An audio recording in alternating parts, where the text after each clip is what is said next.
Sunday. Welcome, welcome. Give yourselves a round of applause for coming out this amazing, beautiful Sunday morning. And I'm super excited for this panel. It's going to be an opportunity for us to all learn from a master in his craft. So please do me a favor. Let's get a nice, big, warm round of applause as we welcome to the stage the one and only John Wesley Shipp. Hi. Only one thing, I want your shoes. Yes, I wore them. We can trade. I don't know if they'll fit, but we can make it happen. I mean, maybe, maybe get rid of a few toes and we'll be good to go. Thank you so much for being here. Thank you. It's good to be here. Thank you guys for coming. Hey, let's have a seat. All right, so I'm really excited for this because you're a tremendous actor. You've been doing this for a long time, and I felt like this would be a wonderful opportunity for us to all learn and get some insight on what it takes to be an actor. So I have some questions prepared, and if that's okay with you, we can just run through it. And I feel like if we get through half, even most of these questions, I think it'll be a really compelling panel, and there's a lot for us to learn from you. So my first question would be, can you share your journey from the early days of your career to where you are now, and what are some pivotal moments along the way? Well, I actually went to Indiana University in Bloomington, Indiana, first on a voice performance scholarship in the opera theater department. And then I switched my major in theater, and then I dropped out. Don't do that, children. Stay in school. And I moved to New York in the late 70s. And I did the waiting tables, try to get an agent to look at you, workshops for free for a couple of years.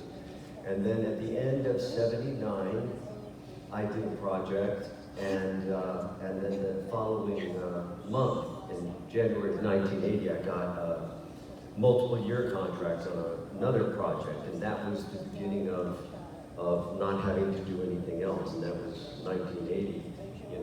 I feel very fortunate, that I've been able to make a living in the business. Let's get real. The business kind of sucks, but I love the work, Of course. Yeah. Let me ask, how has the acting industry evolved over the decades, and how have you adapted to these changes? I don't know that for me, the acting part of it has changed that much, other than I hope I've gotten better at it. God knows, I go look at something I did in 1984 and I'm like, oh my God, stop acting. Just say the words, just stop acting. But it's always been for me, it started in music. I had a very good music teacher that was all about getting to the truth behind the notes. It's not about performing the notes, it's about getting to what are the notes and the words trying to say, and it translates to acting. It's not, people say, how do you memorize all those lines? And I'm like, that's the last thing that you ever think about. There's a whole process of analyzing the script, deciding what the theme of the piece is, what your character, how your character feeds into that. And then you divide your scenes into beats and intentions. What do I want? What are my obstacles? What am I willing to do to get it?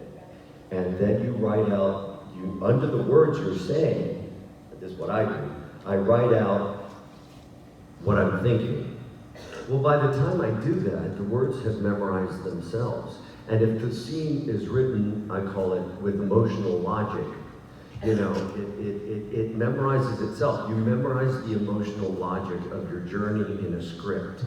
So the lines are there. At least that's how it works for me. I started in daytime, where there were so many pages a day. I mean, you could have, I had 40, 50 pages of dialogue a day when my stories would hit the front burner.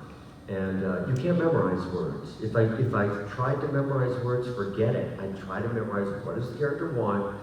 And this, if I may say, is why villains are easier to play than heroes. I've played superheroes, I've played psychopaths.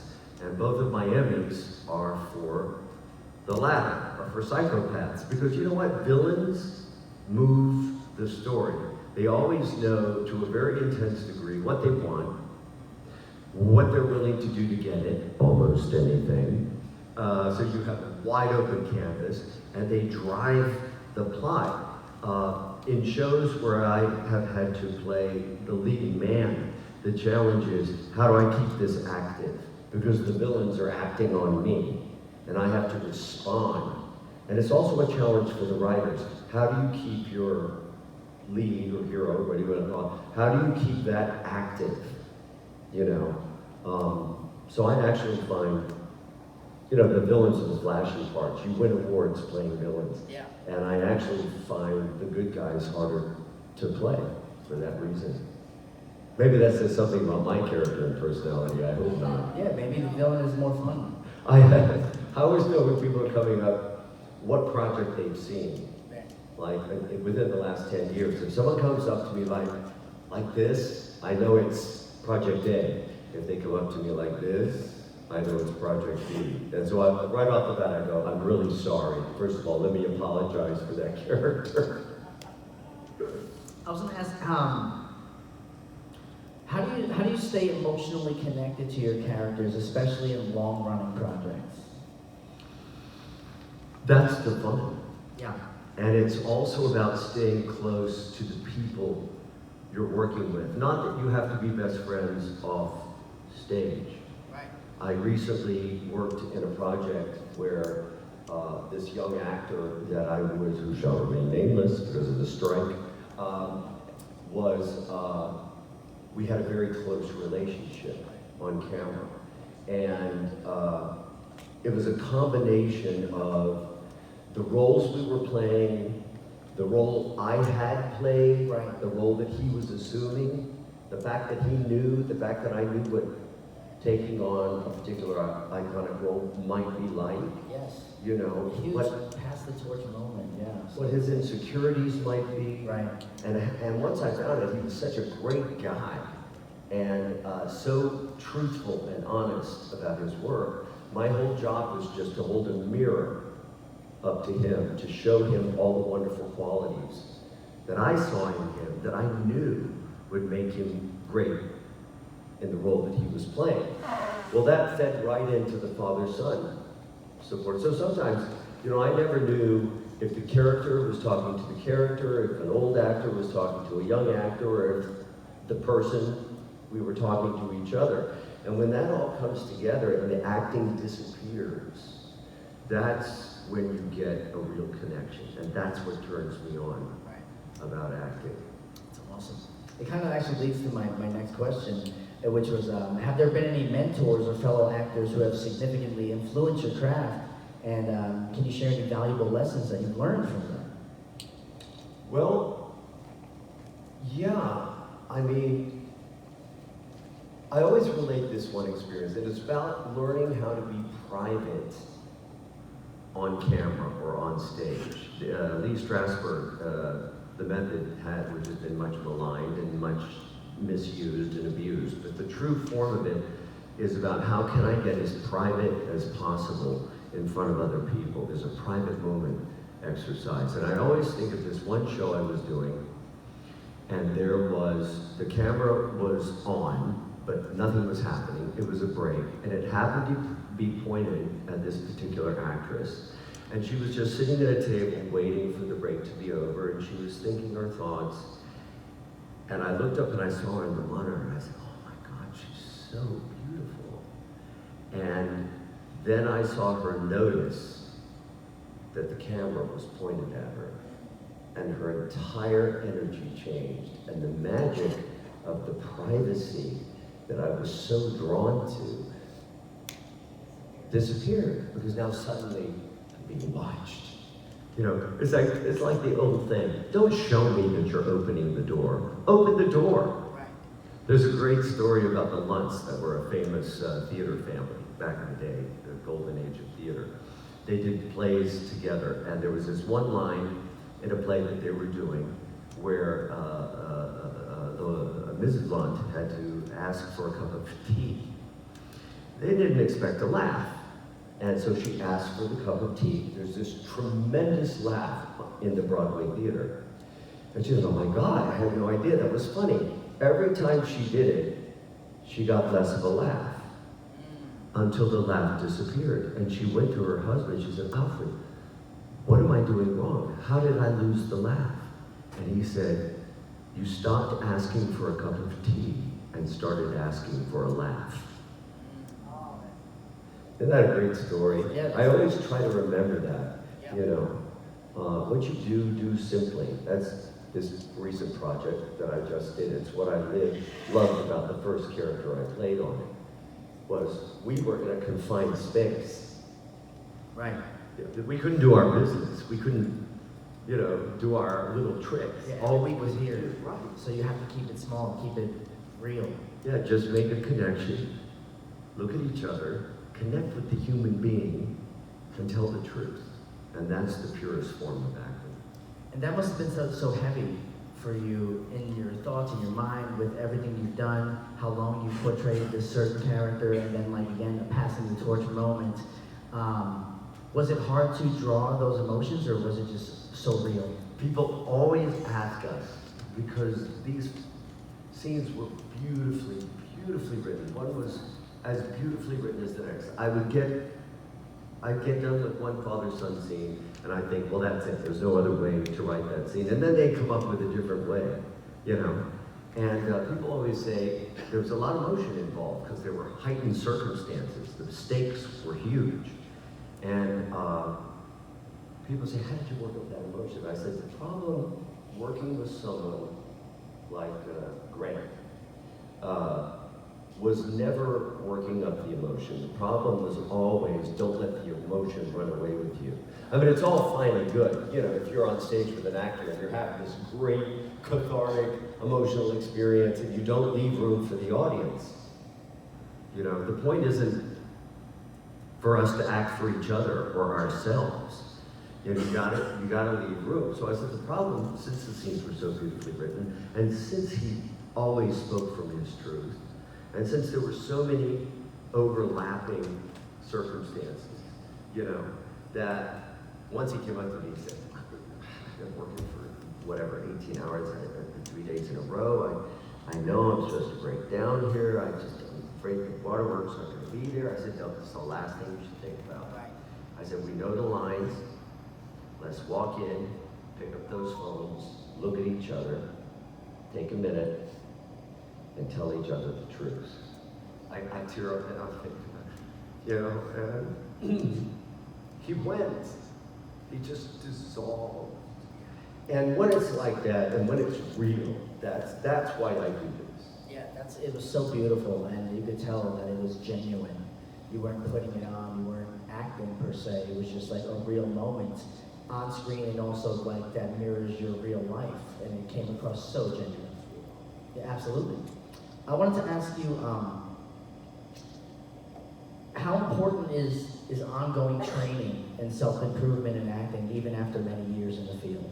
It's as important as it is for an athlete, or a singer, or a dancer. You know, one of the people you asked about people that I admired and have admired for a long time, Al Pacino, I have admired and looked up to because he never plays it safe, right? Right. He'll take these it's very easy to go, okay, I'm just gonna keep everything very close to my chest. I'm just not gonna take any risks. I'm just gonna be very cool and deliver my lines, and it's gonna be fantastic. Well, that's not Al Pacino. Al Pacino takes it all the way out there. He'll even go over the top. He'll risk, but he carries his truth all the way out there. You know what I mean? So I always think of him as a wonderful example. And after he was a star, he would still go to Moscow Arts Theater. He would still go see rehearsals of that very famous theater that the Stanislavski technique came out of. Because you have to constantly train. You have to constantly train. You fall into all kinds of bad habits. You fall into your little tricks. I remember doing a project. It was basically a ripoff of Lethal Weapon, and it was a spelling project, and it was a pilot for a TV. Okay, yeah. Man, I thought I was being so cool. I was like, I get done with work, and I go look at dailies, and I go, good for you. I saw it put together, and I had to stop watching. It was revolting. It was an actor acting into a mirror, looking at himself, thinking he was all that. And as soon as I see that in any performance, it turns me right off. So I pretty much stopped looking at dailies. Because that's another trick. You look at the dailies, the thing that's shot that day. You look for all the things, you look for all the wrong things. How do I look? Well, that's up to the cinematographer and the lighting person. It's good to know generally what your good lighting is, but all right, how did I say this line? What gesture did I make? You look at all the externals, and then you start acting from the outside in. Instead of, if you're going to look at dailies, say, do I believe what I just said? Do I believe it, or don't I believe it? Because that, it's little tiny moments stacked one on top of another. You guys know when you're being put on. You know when an actor is lying to you or manipulating you. And it's the fastest way to lose an audience. And that's why I don't care if it's the tiniest moment. Sometimes actors are pains in the you-know-what, because we're like, wait a minute, that didn't make sense. The very first version of this franchise part that I did for many years, Right.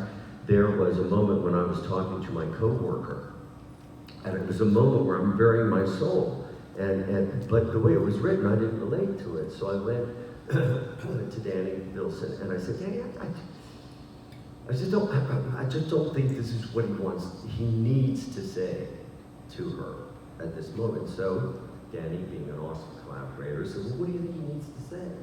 I said, well, I'm not sure, but I think he needs to tell her something about this, something about that. It needs to come from this place, he said, well, then say that. I said, okay, what did I just say? And so it's just about, it's respecting your audience enough not to lie to them. Right. Do you feel like being vulnerable to making mistakes, taking risks is very important? Like, if you could expand on that a little bit, just being vulnerable. In singing, Yeah. there was this great singer doing a master class, working with a tenor who was being very careful on his high notes, and he was like, you could tell that he wasn't interested in what he was supposed to be conveying. He was interested in, and she asked him, well, why are you doing that? Why are you being so, he said, well, I don't want to crack. And she said, so what we're seeing is not the character, and we're not hearing the music. We're looking at a tenor who doesn't want to crack. Great. She said, if you don't crack, you don't win. If you don't risk, you don't win. You have to be, well, of course, how do you ever learn anything? I have struggled all my life with an unwillingness to do anything that I don't already do well. Right? Well, that's pretty limiting. You never learn anything new. You've got to have the courage to be bad, at something. You all know this. I'm not telling you anything you don't know in your own lives. You gotta be willing to get out there and make a fool of yourself and make mistakes and learn from your mistakes and adjust and say, well, I did this and this and this. This I like because it's truthful. That I didn't believe a word of it. So why didn't I? How do I correct it? How do I do better next time? How do I not repeat the same mistake in the next scene and the next role? And that's what's fascinating about series TV, is you have a chance to fix. You don't have as much time as you do on stage or on film, but you have an opportunity if you see an episode and you go, okay, that's not right for him. The audience, that's not why audiences have related to this iconic character for 70 years. That's not it, John. That you missed the mark. So why? What were you thinking about? And it's usually I was trying to be impressive. Yeah, maybe you were overthinking. Yeah, totally. Just let it run. Another interesting thing that a director said to me right at the outset of my career, and I've always held on to it, it was like I was doing the lead in this play while I was still trying to get an agent. And very interesting part, I was doing all my homework. I was writing it all out. What am I really saying? What do I really want? And I was working it so hard that it was stressful for people to watch. And the director came up to me and said, John, you know, once you've done your homework, you turn it in. And I got it. I got it. He said, you've done the work. Trust that it will be there. Right. You know. Just, you know it's there so you can draw on it. Just overthink it. Yeah. Yeah. You don't have to, it's beating a, I hate that analogy, beating a dead horse.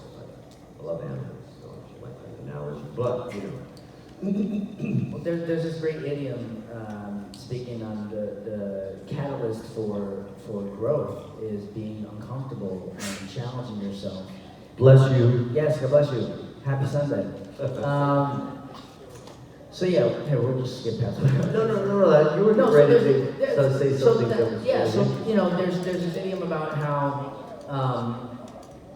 a lobster can only shed its skin and grow because the catalyst for the growth of the lobster is because it's uncomfortable in its shell. So it needs to realize that it's uncomfortable and break away. Break its own shell. Yes, so that it can form a new shell and grow, and the catalyst for that growth is discomfort. So would you say that, again, just to touch on what we've already been speaking about, that challenging yourself and being vulnerable helped you grow as an actor? Totally.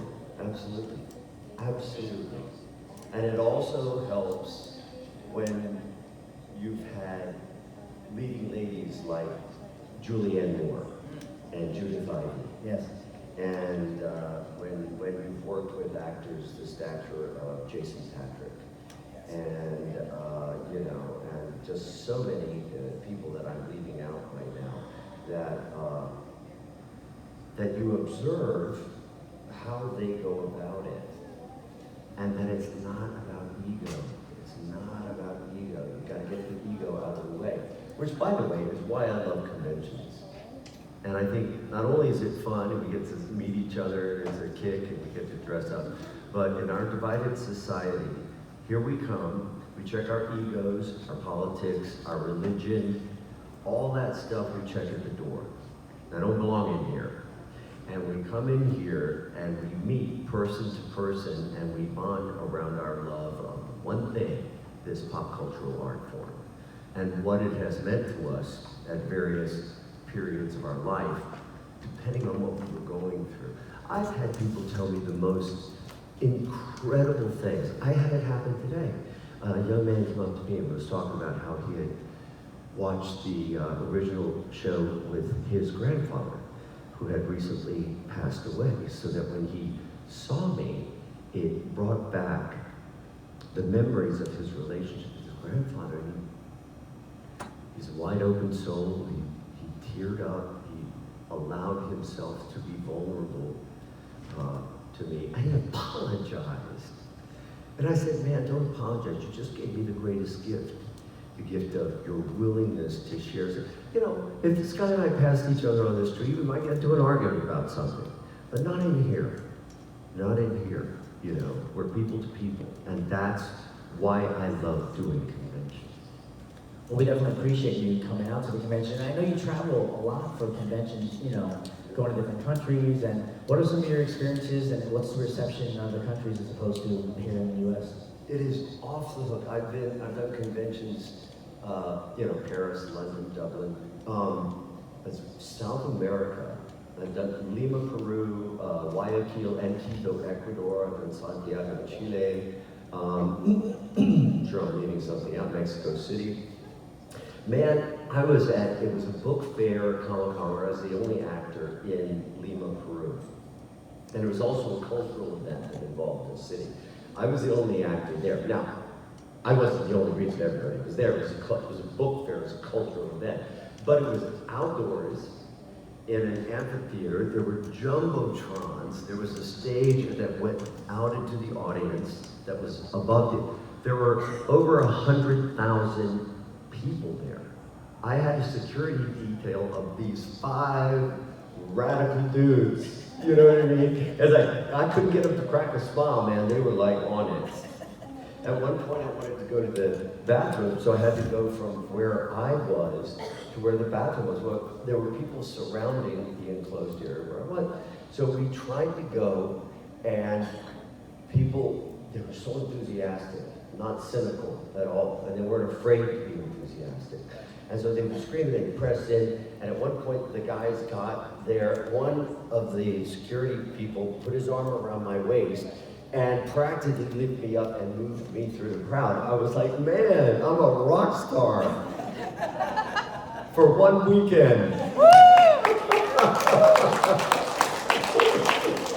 And then I went back to New York and I couldn't get a call back. You know what I mean? So, you know, you wonder why actors are crazy. We have high highs and, you know, it always goes back and forth. But that's one thing that I do love about the audiences, particularly in South America. You know, it's like sometimes, and it rarely happens at conventions, because people come in here, it's pretty pure, you know. But there was a convention that's been going on a long time, and I did pick up a little attitude of, you think you're all that, don't you? Really? Well, I'm here to show you that I'm not impressed. You know, and that will kill anything that's offered. That's why when you go to the theater, when you come to a convention, a lot of the experience that you have depends on you, what attitude you bring in with it. And then if we are halfway decent human beings and respond to the affirmation and the affection and the interest that we're getting, then that builds, and you can have, you know, fun and a really good experience. And one thing I noticed about Lima and Santiago and these places that I've been is that there's none of it. It is like if they are excited to see you, they will let you know. And it's overwhelming. It's overwhelming.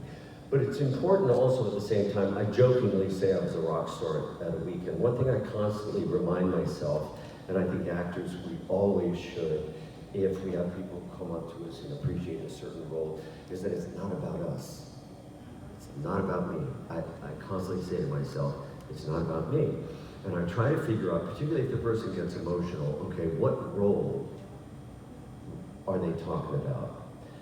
When did I do that? How old are they now? How old must they have been when they connected with that particular character? And I wonder what they must have been going through that caused them to grab on to whatever I was playing then. And I just try to put my full focus on that person, you know, and it helps. Not always successfully. I have an ego like everybody else. Acting is a bruising business, but as long as we remind ourselves, it's not about us. It's about whatever experience the person who bonded with you was having when they saw a particular role. That's awesome. I wanted to ask you also, you know, acting can be demanding. So I want to know how you managed to balance your personal life with your career successfully, and are there any strategies for maintaining mental and emotional well-being in the challenging profession of acting? Well, you know, I'm a big proponent of therapy. I've been in therapy all my life. I remember once I was doing a show, and I started off, and it was in the 80s, as a really good guy, which I previously played for 4 years. So I came on as a really good guy, opposite great actresses, Julie Pacino, Julianne Moore, Stephen Weber. And I took that character in 10 months all the way up to stark raving mad. And I remember Kathy Hayes, who was an older actress on the show, passed away recently.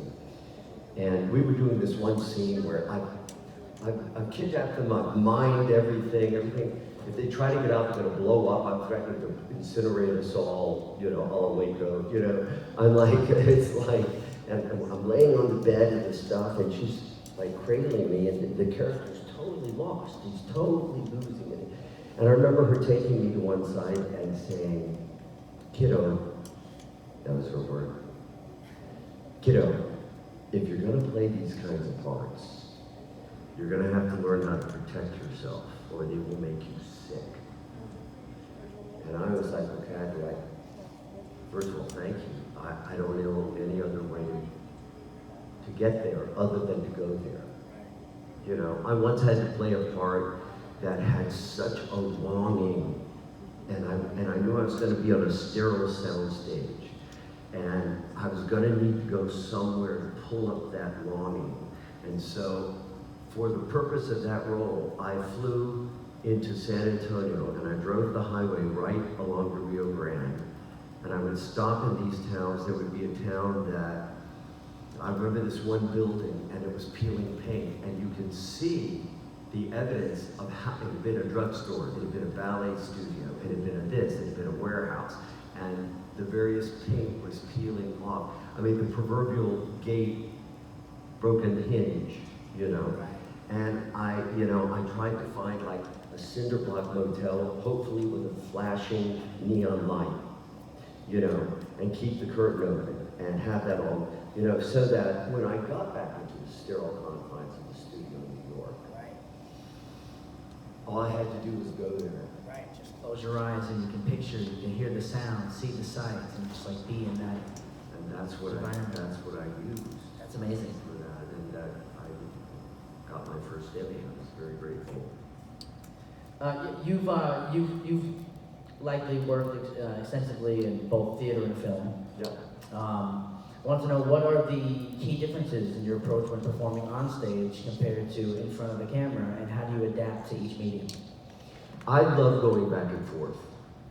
The next thing I'm scheduled to do is a stage production. It's a theater I've worked at. It's a 600-seat theater in Pinehurst, North Carolina, it's a performing arts center attached to a university.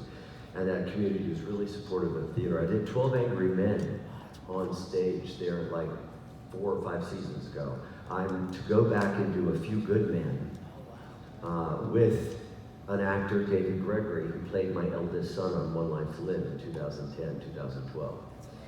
And so we were going to get to go at each other again. That's so awesome. And so I try to go back and forth because you get the live audience reaction. You get to do it more than once. You get to do it night after night. You get to know what works, what doesn't. I did a play on Broadway. It won the Tony. It was from the Abbey Theatre in Dublin. It was Dancing at Lunasa by the great Brian Friel. Every night I performed that play, I could find something. As deep as you wanted to go in that play, there was something more to find. You know, 7 months, 8 performances a week. If I would show up, there was always something down there more to find about this character. And so I love that. The primary difference is when you're in theater, you have to project, and I don't just mean vocally, although vocal is part of it, you have to project even the intensity of your feeling to the back row of a 2,000 or 3,000 seat house, you know. In film, and this was a struggle for me because I started in theater, the note I would get, and you'll see this in my performance, even in my recent performances, and now I shouldn't give this away because you'll be going, oh, John, do less. Do less. But that is the note that I would get when I started working on camera. It's like you go out to a theater audience. You pull an audience into you through the camera lens when you're on camera. So stage is big, screen is small. Yeah, it's just a different, and it's nothing I say, okay, I'm gonna make this gesture smaller. It's the attitude that when the camera's here, it's like, I've got to pull it in closer. And when I'm on stage, I've got to make sure that guy sitting in the last row in the balcony gets it. Right. And does that affect the auditioning process as well when it comes to auditioning for stage versus auditioning for screen? Absolutely. The hardest thing we've had since the advent of COVID was we stopped doing in-person auditions. Right. And we started having to self-tape and send in. I hate that because I don't have anyone to bounce off of. I love going into a room and the producers are there, the director is there, Same. the casting, yeah. Because you might just gain a connection with them personally and go like, you know what, I like this guy. Right. But you can't get that same thing when you're auditioning through Zoom or through, or you're just doing self-tape. No, you can't. Yeah, it's not the And same. plus, You can establish a rapport. you may come in there and think, they may look at you when you walk through the door, and they think, now this guy's really right. I've had this happen. But at the end, say there are 3 scenes. At the end of those 3 scenes, I see them looking at me differently. And then the director has the possibility of saying, okay, you did it that way, try it this way. Right. So you get the collaboration. I can convince people of it in the room. When you're submitting your tapes, you know what they're doing? They're ordering their lunch, they're arranging for their babysitter to be picked up from kindergarten. They've got the computer set up, they're running through tapes, yes, no, no, yes, no, yes. They don't often watch an entire scene. I think in 44 years as a professional actor, I've been cast off of a tape audition maybe twice. It's always when I can get in the room, and that's one of the issues that we're addressing also with the strike. We're saying, casting directors, get back in your offices. It's easier for them, but then they're not really casting directing, are they? It's like they're processing auditions that other people have done and taped and produced and shot, and you have your own background, you fix your own lighting, So we're really encouraging casting directors and producers to get back to live auditions, and you know what I'm talking about. 100%. And actually, I wanted to ask you also, what advice do you have for actors when it comes to auditioning and handling rejection? Because I know that's a really big part of it. You better be ready. I mean, there's a whole lot more rejection. So much. You hear 99 no's before you maybe hear 1 yes. Absolutely. Yeah. Absolutely. And my dad, actually, who was a progressive, is it sort of an oxymoron, a progressive Baptist minister. He died a year ago, January. Sorry. Man who talked about always push the limits of his belief, always willing to learn something new, to go, well, I used to believe that, but it doesn't really measure up with what my experience.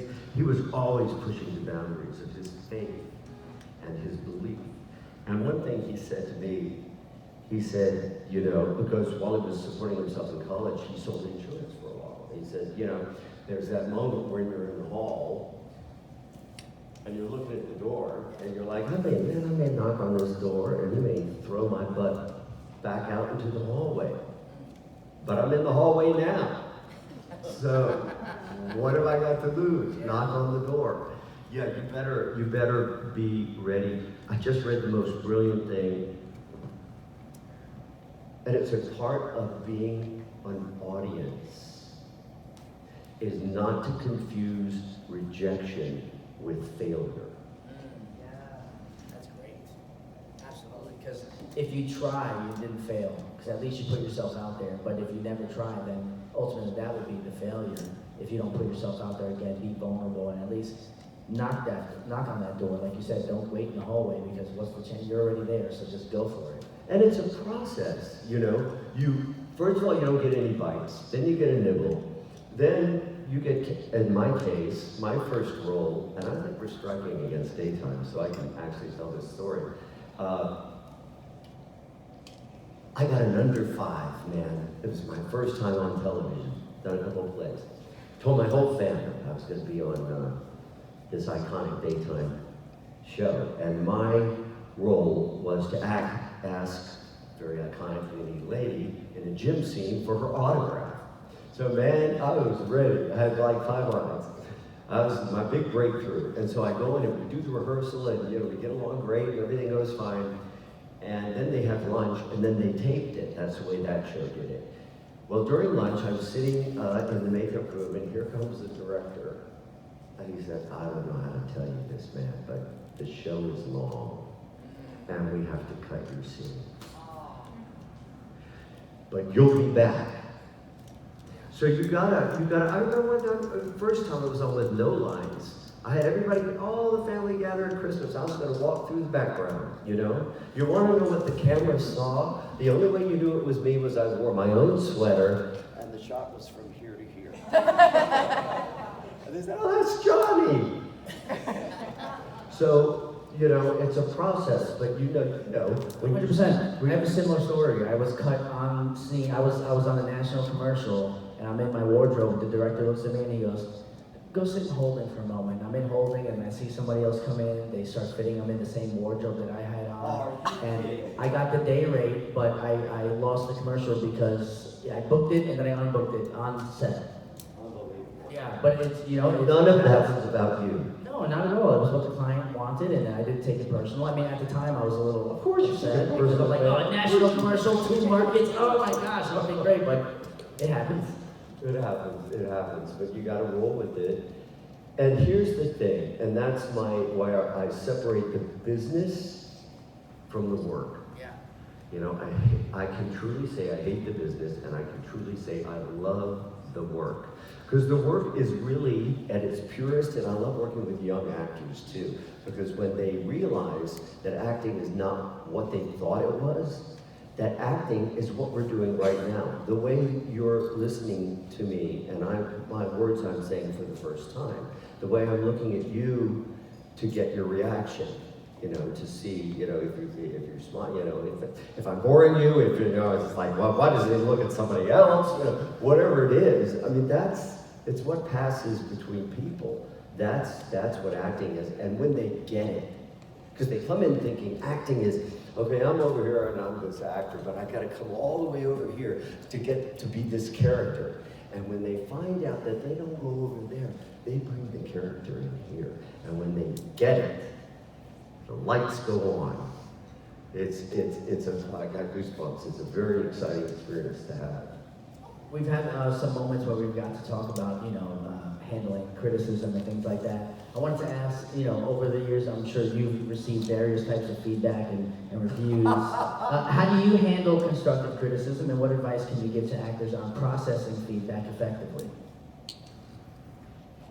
I did a project 30 years ago, and the reviews in the New York Times, the LA Times, the Louisville Courier-Journal, the Atlanta Journal-Constitution, all the major, Kansas City Star, all the major papers across the country were not good reviews. They were raves. You want to know the review I remember? Of course. It was the Associated Press interview, and you know the line I remember? In this one moment, it's a very dramatic scene where I'm holding my brother on the side of the road, and I'm there, and I'm supposed to let out this big yell, you know? And the critics said, at the big climactic moment where this character decides to assume his powers, John Wesley Shipp sounded like he was suffering from a snapped truss. Ouch! But you know, that's what I remember, you know.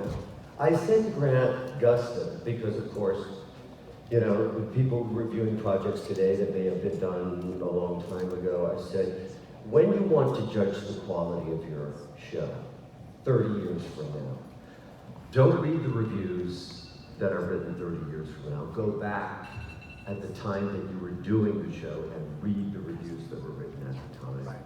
I said, that's my parting gift to you. Because I've read some of the wildest things, people today talking about a show I did in 1990-91. And I'm like, here are the reviews that were, I'll take these reviews, yeah. You know. Because they don't have the context, they don't have the history, you know. And if he does that 30 years from now, and he goes back and he's written about this, he reads about his stellar reviews, yeah.